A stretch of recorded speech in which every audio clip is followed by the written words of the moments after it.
Ladies and gentlemen, Hex community of all ages, hey, Jake Freedom here, coming to you live from YouTube for this week's Hex update Saturday for, what is today? March 1st, 2014. It's snowing outside here, so hopefully this saying is right. March comes in like a lion, goes out like a lamb. I'm tired of the cold weather and the snow. Anyway, this week's patch here was delayed by one day. Not exactly sure why it was delayed. Instead of coming out on Thursday, which they normally do, it came out on Friday, which was okay. Doesn't matter to me, since I normally do my updates on Saturday anyway, or always. Few changes here. 5 new cards, some general stuff here. Let's go ahead and get started. New feature this week here is going to be deck sleeves are now in the game. Each player now has 8 sleeves to attach to their decks via create or save as deck menu. And it's pretty cool. We'll take a look at that. Let's pop it in the game here. So if we go to create a new deck, right here on the sides, we have these different sleeves. You have just a general, the Hex sleeve, and some other, not sure what that is. Looks like a blood sleeve, and this is, I don't know who that is. That's the, what is that, Mastery of Time, or something like that. This Onslaught. Then that's one of those, I know the name of it, but I can't remember. Lord Benjamin? No, it's not Lord Benjamin. That's, you know who I'm talking about. Oh, it says right there on it. The Transcended Deck Sleeve. Mastery of Time. Venom. Yeah, Onslaught. Who's this here? Don't have those yet. Courage. Dark Deck Sleeve. Yeah, pretty cool though. I like that. These deck sleeves here. So it's pretty neat. Unfortunately, there's only 8 right now. Hopefully, we'll get more out in the future. It's pretty neat. I like the idea of customization somewhat. Let's see. Also, some general stuff here. Stockable cards now have visual effects to help them stand out more. Not exactly sure what they're referring to there, because if we pull one up here, let's pull up one of the artifacts. Not really sure. That's more visual than before. Yeah, I'm not sure what they mean by it's more visual. It's a better visual effect, but I don't think it does. No big deal. Tooltips for the gem selection window are no longer behind the gem selection interface. Tournament timer now correctly resets between games and matches. The user interface for chat has been upgraded a bit. I did see that, and let's take a look at it. Let's see if we can pull it up here. Let's go back this way. And alright, so what we got is, looks like we got red dots here for if users are on or offline instead of being the online or offline. Outside of that, there we have the gear thing still. We can close the window over there with the X. We've always been able to drag it out, so I think that's basically it. What they've all done there is just the red green lights for your friends that are online. Yeah, no, I only have 3 friends. I'm sorry about that. I don't feel so bad though. Alright, improved tournament stability. Don't know yet, haven't got into a tournament since they patched it. Players will now get a warning if they try to save a deck with an empty socket on a card. That's cool. That's good. I've done it many times where in sealed play where I'll try to get all the cards with sockets. Every now and again you might miss one, and kind of sucks because you can't resocket them. Or I couldn't the one time after the first game. So if you miss it, I think you're stuck with it the entire tournament. Let's see here. Card text scaling has been improved. Also, exiting from the new deck interface will no longer still create a new deck. Remove several text strings throughout the client. Buried card animation has been sped up, which is good. A lot of people were complaining about how long it took, because it was like 1, 2. It slowed down for some reason when they did something. I think it was the last patch or the previous patch before that slowed way down. Also improved hitbox of card linking in-game text, which is good. Added text to a card that will now show duplicate added text. Added text to a card will now show duplicate added text. Okay, that sounds odd. Anyway, avoided cards now correctly go into the appropriate player's void zone. Long deck names will no longer break the text boundary. Good deal. Now, before we get to the new cards here, let's go over a little bit of gameplay. Zentoth's Inquisitor now correctly modifies its cost when it returns to your hand. Wild Orb of Primordium That's a tough one to say. Primordium now has the correct threshold requirement again. Doppelgadget can no longer incorrectly target shapeshifter artifacts. It was never supposed to. Looks like people are kind of exploiting that bug, even though it was there. Flock of Seagulls now correctly is dealt damage from battle effects. Survival of the fittest will no longer incorrectly resolve if one of the troops is destroyed or changes zones as a response. Basically what it's saying is if you bring Survival of the Fittest in and you choose an opponent and then your opponent responds by bouncing that opponent back to his hand or something along those lines, it won't resolve. It won't incorrectly resolve, so it won't still do the damage even though the card's not on the playing field. As enters play triggers now correctly resolve before enters play triggers. So if you get that as enters play and enters play, so the as enters play is as it's coming into play before it hits the battlefield, and then enters play is when it hits the battlefield. So they've got those kind of figured out there. Zombie Plague now reads, at the start of your turn, reveal 3 random cards from each opposing champion's deck. Troops revealed this way gets permanent, -1 attack, -1 defense. Then void each of these troops with 0 defense or less. Create a zombie for each troop voided this way and put them into your hand. Not sure how it was worded before, but it was something similar to that. That must have been just change maybe a couple adjectives on there or something. I don't know. Oh well.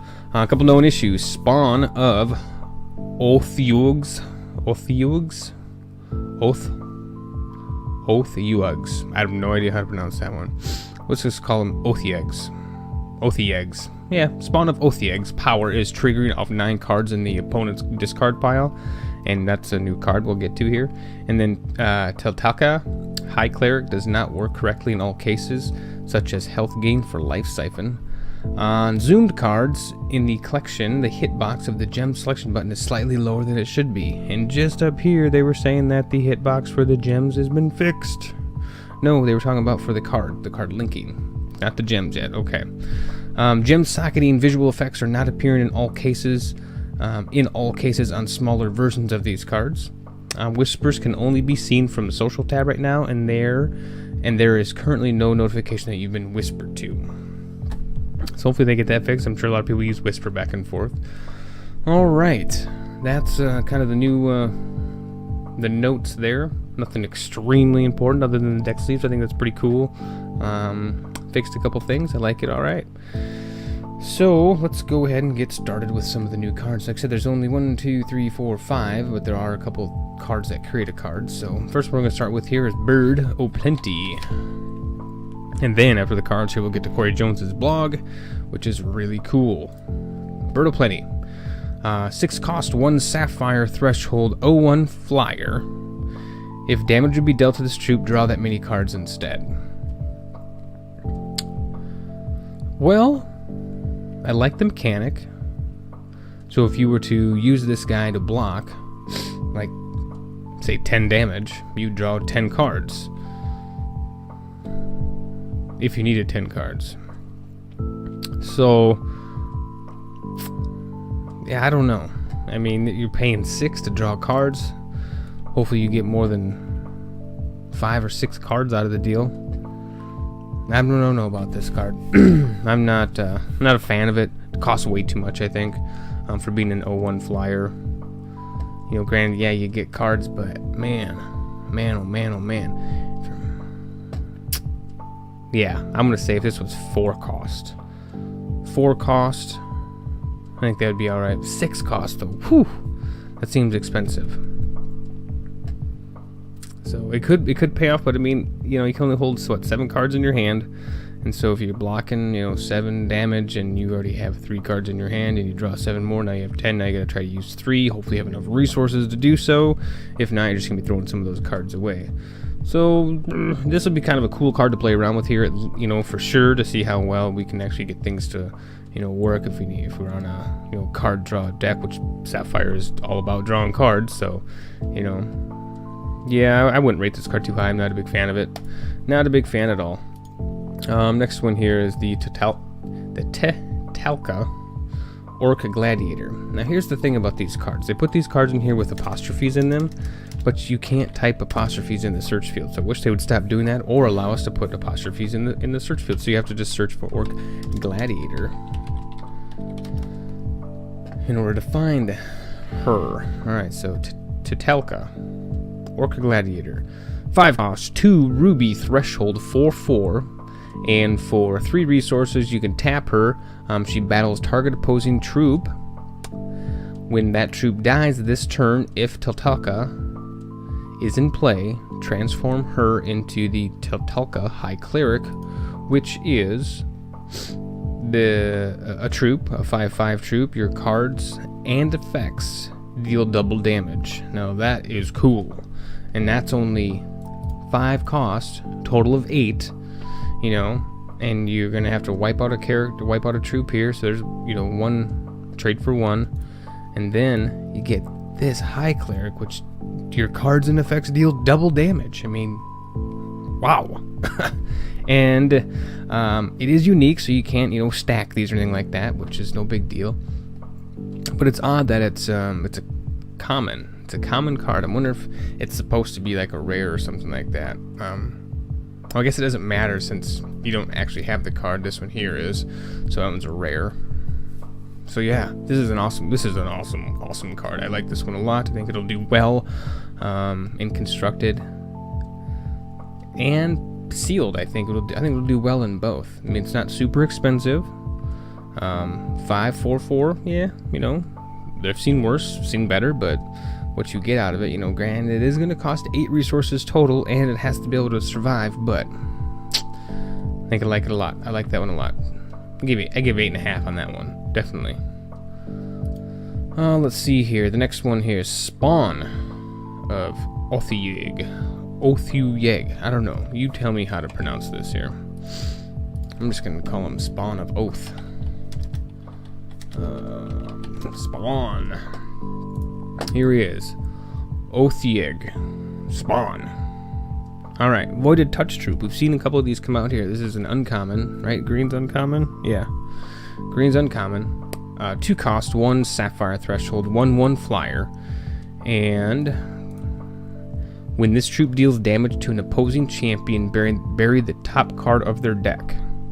While there are 10 or more cards in opposing graveyards, instead bury 5 cards. So it's kind of cool if you've been removing some troops off of their field and been burying cards or whatever. This guy here, if he does deal damage to the champion, which I don't think he ever will. I mean, there'll be a couple times, but you know, 2 cost 1/1 flyers aren't gonna be too terribly difficult to get rid of. So a Bombsmith will take him out. Yeah. Let's see what else. There's a lot of stuff out there, man. I just think of Bombsmith right away because he can deal a damage. I mean, Bombsmith right here. 2 cost Bombsmith 1/1. When he enters play, he deals 1 damage to target troop. Boom. Psh. There goes your Spawn. So, a little weak. So I don't know how well he'll come. He's gonna have to be a late game card. And hopefully you can get to him to deal damage and have more than 10 cards in the graveyard to actually bury the top 5. So, yeah, not a big fan. Not a big fan at all. Alright, next one here is Kindling Scarn. These cards look wicked. Oh, Kindling. There we go. Alright, Kindling Scarn. 1 cost, 1 ruby threshold. He's a 1/1. When you play an action, this troop gets +1/+1 this turn, and at the end of this turn, if you play 2 or more actions, transform this troop into a Burning Scarn. Burning Scarn is a 2/2, and for each action, he gets +2/+2, and then if you play 2 more actions at the end of the turn, you're going to go ahead and turn this dude into a Hellfire Scarn, and a Hellfire Scarn is this wicked-looking dragon thing, but they call it a beast, so I guess he doesn't have wings, does he? Maybe along the lines of a Komodo dragon. But anyway, Hellfire Scarn, troop beast. When you play an action, this troop gets +3+ permanent +3/+3. So yeah, so you get this guy out there, throw a Rage Fire down, boom, he's 6/6. Throw a Burn down, Boom, he's 9/9. This is going to be a dangerous card. I think you'll see him played a lot for sure. Yeah, I'm going to give this dude 9.5. 9.5. Again, I'm not going to go quite 10. And then that last one here is Puck, the Bearing Dreamer, the Bear Dreamer, something like that here. Since it has dreaming in it, you know it's going to be wild. Puck, the Dreambringer. Alright, he's again, another unique card, rare. He's an Elf Cleric. And 2 cost, 2 wild threshold here. And for each troop in your hand with a cost of 5 or greater, you gain one temporary resource this turn. I guess. I don't know how many troops we have in our hands that are. I mean, you could build around it, I suppose. Yeah, and this one here, I have none. Let's see here. How many troops are actually. How many things cost 5 or more? Let's just take a look. Let's go to details. Wish we could sort by this stuff here. Okay. Oh. Okay, infiltrator bot, heavy welding bot, those are artifacts. Don't want to be there. Alright, so then we got Boulder Brute, Shroom Tank, Embishire Instigator, Gigantosaur, Crazed Squirrel Titan, Sensei of the Wounded Petal, Battle Beetle, Fist to Bring It On,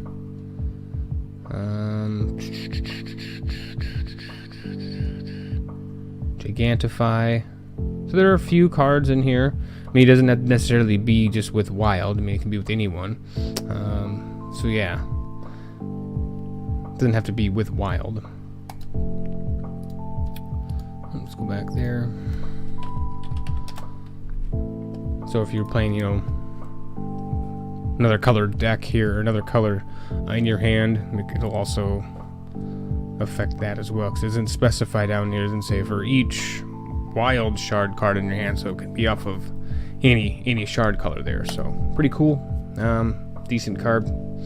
Not super excited about it. Not like the Scarn cards, but definitely cool there. All right, so let's go ahead and let's look at Corey Jones's blog this week. And he's talking about the pack opening experience, and it sounds like they're working on this here. And he goes into beginning to talk about how he distinctly remembers opening the first Magic pack, and you know, when he first started playing Magic, I don't know what year it was or anything like that. But he just goes and describes the feeling that he had when he opens the packs, because you know, you go through, if you're familiar with how a Magic pack works, and maybe most other packs work this way, is, you know, if you start on top, you have like the commons, then you have the uncommons, and then you have your rare or your legendary. And it's he was talking about how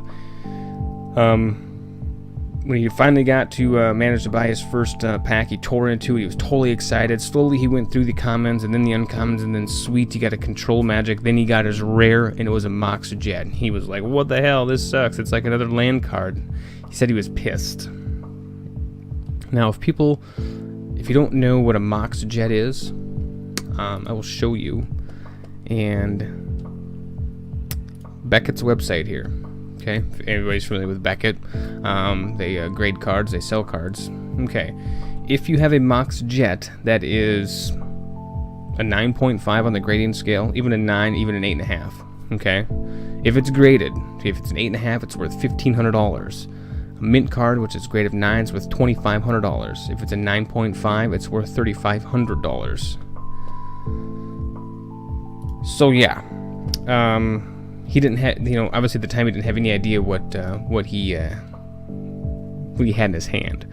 So he's talking about, he opened up his second pack, you know, and he had a Force of Nature, this, that, and the other thing, and he was talking about that Mox Jet, that he used it to write down people's phone numbers, and he ended up jotting a friend's phone number on the Mox Jet and stuck it on the wall, and he carried the card around for a couple of years, jotting different numbers down on it.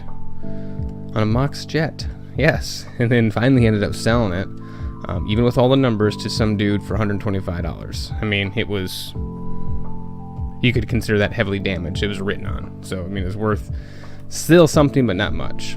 So anyway, they talk about, he still goes on here and he wants to talk about the card opening experiences. I told you this story because I always wanted the pack opening experience to be one of the most exciting moments in HEX.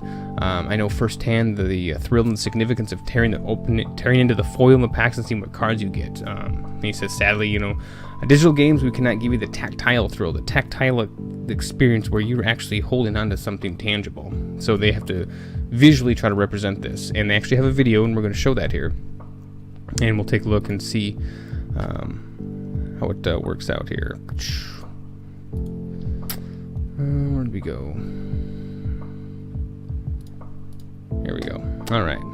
So here's the video. So they go through here. This is all under development still. It's still brand new, so.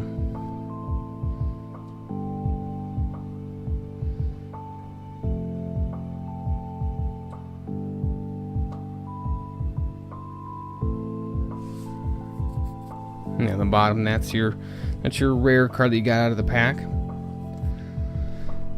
So I think as it stands now, it's I think it's decent. It definitely needs to be polished. Needs a little more work. You know, nothing at all to really complain about. For sure, I wouldn't complain about it.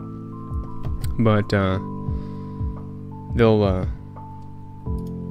for sure work on it, you know, and whatnot, and come up with something better for us all, I'm sure. So yeah, very cool video that they put together there, you know. So I'm excited about the pack opening and be able to actually get to that part of the game, which is always kind of cool. And let's admit, opening packs is kind of neat. I've only opened a few in my life, you know, some Pokemon packs. I have Magic the Gathering booster packs, which I won't open, but hey.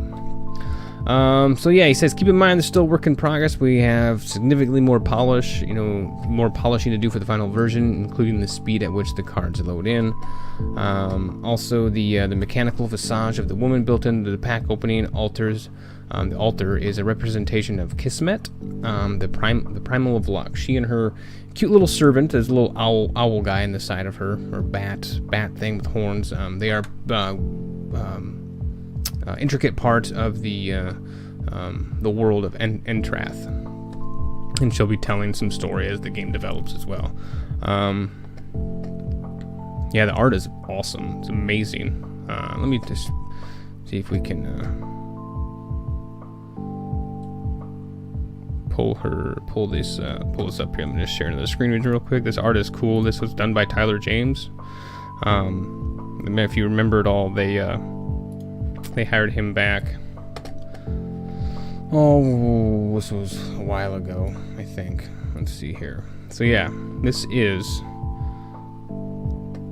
who they're talking about there. Kismet represents luck in the world of Entrath, and we'll be telling you more of her story as the game develops. So yeah, very wicked. I normally don't, you know, really dig the art, but the art is really cool on some of this stuff here. I mean, the art is awesome on that Magic cards too, but yeah, she's pretty cool. Pretty. Yeah, I know it's a cartoon or a picture, but I don't know. Anyway, so after that, he's starts talking about some of the things you can do when you open packs. He says, from the beginning, I wanted to give you, the player, as many exciting moments as possible when you buy a pack of HEX cards. So he broke down the part in each experience and try to juice every single one of them up there. So basically, you know, it comes down to another thing that they're going to put into this here is, first, when you buy a pack, for this element, we've added the excitement of maybe getting a primal pack. Primal packs will include all rares or legendaries and contains a legendary treasure chest.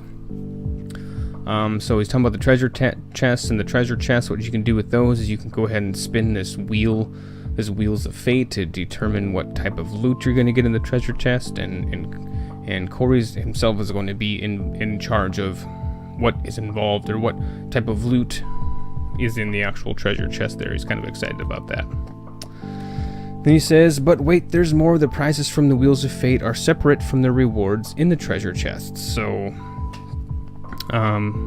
included, let's see here, treasure chests and include packs of cards, huge piles of gold, exclusive mercenaries, and so on and so forth. So it's possible you could buy a $2 pack, have it be a primal pack, every card in the pack's rare legendary, then spin the wheels of fate and win another pack, then open the treasure chest and get yet another pack, all for $2 he's talking about. So yeah, it sounds like they're making really good progress on that there, and can't wait for that to come out there. So I would, if you want to check out his blog here, it's CoreyHudsonJones.tumblr.com. You can read about it or keep up to date, or if not, just continue watching my videos and I will be up here, and I'll be here to update you every Saturday. Other than that, I think that's about it. I think it's a long video this week here, so hopefully y'all enjoyed it. If you did, go ahead and give it a thumbs up. If you want to see more of these, go ahead and click subscribe, and I'll have another video for you soon.